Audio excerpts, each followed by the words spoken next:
তৈরি করে নেব লাউয়ের একটা নতুন রেসিপি, খেতে হবে সুপার টেস্টি। তো সকলকে ওয়েলকাম জানিয়ে শুরু করছি আজকের রান্না। প্রথমেই লাউটাকে ধুয়ে কুচিয়ে নিয়েছি।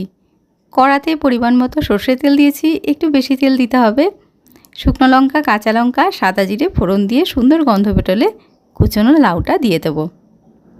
তারপর স্বাদ মতো নুন, অল্প গুঁড়ো লঙ্কা দিচ্ছি, এতে হালকা ঝাল ভাবও আসবে আর রঙটাও সুন্দর হবে। হলুদটা দেবো না। মশলাগুলো খুব ভালো করে মাখিয়ে নিয়ে ঢেকে রাখবো 5 থেকে 7 মিনিটের জন্য। ততক্ষণে সর্ষে আর কটা কাজু বেটে নেব। আপনারা চাইলে পোস্তও দিতে পারেন। তো দেখুন লাউ থেকে অনেকটা জল বেরিয়েছে আর লাউটা সেদ্ধ হয়ে এসছে। এই সময়ে যে বাটা মশলাটা রেডি করেছিলাম সেটা দিয়ে দিলাম। তরকারিটা একটু ঝাল ঝাল মিষ্টি মিষ্টি হবে, তাই একটু চিনি দিলাম। এখানে 1 টিস্পুনের একটু কম দিয়েছি, কেন কি একটু কনডেন্সড মিল্ক দেবো। তো কনডেন্সড মিল্ক এমনি একটু মিষ্টি হয়, তাই জন্য মিষ্টিটা কম দিলাম। তো আপনারা কনডেন্সড মিল্কের জায়গায় কিন্তু ঘন দুধও অ্যাড করতে পারেন।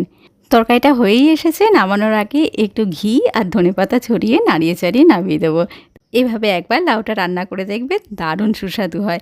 ভিডিওটা কেমন লাগলো, ভালো লাগলো প্লিজ চ্যানেলটাকে একটু সাবস্ক্রাইব করবেন। তো আজকে আসছি, সবাই খুব ভালো থাকবেন, সুস্থ থাকবেন। এতক্ষণ ভিডিওটা দেখার জন্য অনেক ধন্যবাদ। নমস্কার।